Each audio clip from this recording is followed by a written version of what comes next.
Testing, 1, 2, 1, 2. Okay, let's go. I found home videos of my family that shouldn't exist. My brother died when I was 7 years old. He was 13. He drowned in the lake down the street from our house. My parents never touched his room. They tried once, but they couldn't do it. The feeling was too raw. After that, the doors just stayed shut. His room became a sort of museum of him. It was 11 years ago. His room still looks the same. This morning, while I was packing for college, I thought I'd finally go in there. My plan wasn't anything dramatic. I just wanted to grab a few hoodies, maybe a keepsake or two to take with me. Something to hold on to when I got homesick. Now, full transparency, I've been in his room plenty of times before. I've sat on his bed, I've looked through his shelves, but I've never really gone digging. That felt wrong. And I really had no inclination to do so. I just missed my brother. That wasn't my intention today either. It wasn't my intention to find a stack of DVDs shoved into the bottom drawer of his dresser. There was 3 of them, labeled 1, 2, and 3. The only DVD player in the house is still hooked up to his old TV. Everything else went streaming years ago. For a minute, I told myself not to do it. They weren't mine. It probably didn't matter.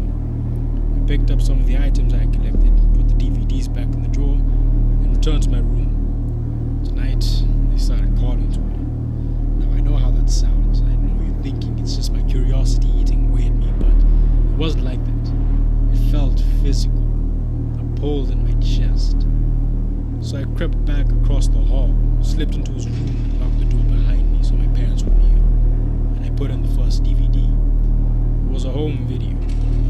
I didn't even know we had any. I don't remember my parents ever owning a camera. The video starts with static, then clears enough to show something. The picture is muddy, warped. It could be the living room, but the furniture looks wrong. Everything else is too big or too small, shifting every time the frame jitters. Sometimes it almost looks like a bedroom, sometimes like a hallway. No faces, no clear shapes, just flickering shadows that don't match what the voices say. Because they are voices, familiar ones, laughter, clinking dishes, and my mother calling my brother's name. It sounds like family in the background, just out of sight. I hear my brother's laughter, and the sound swells me whole. It rings through my head, bouncing off the bones that make up my skull. Then, beneath it, another voice, low, deliberate, close enough that you couldn't miss it. You haven't noticed yet.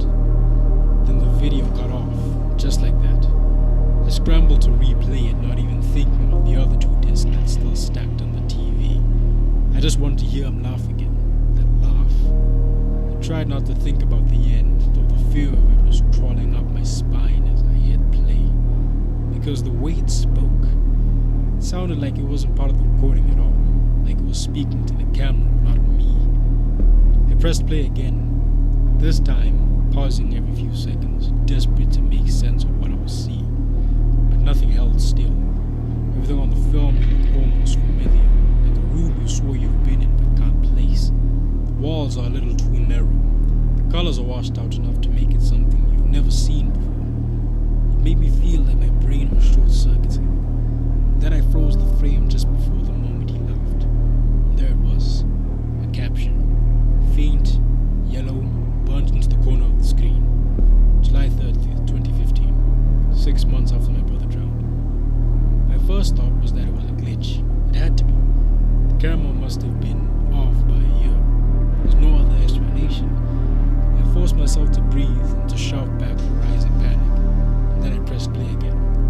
His laugh filled the room. For a second, my fear washed away. It was just him again. He was alive, warm, present. A bittersweet rush of comfort and grief. But then the voice returned. This time, went against the microphone, broken, cutting in and out like static. You noticed. I ripped the DVD out of the play and threw it across the room. I didn't even know why I did it. Adrenaline, I guess. My hands were shaking so hard I couldn't control myself. I'm trying to think of a logical explanation. I want to believe there is one. But every reason I come up with feels paper thin. I just bolted back to my room and dove under the covers like that would help. I don't want to watch the other videos. I don't. But I can feel them pulling at me. like they're not finished, like I owe them something. I can't sleep. It's dark. It's late. The rain just started. The bathroom faucet's always checked. Tonight it sounds so much louder. You could almost mistake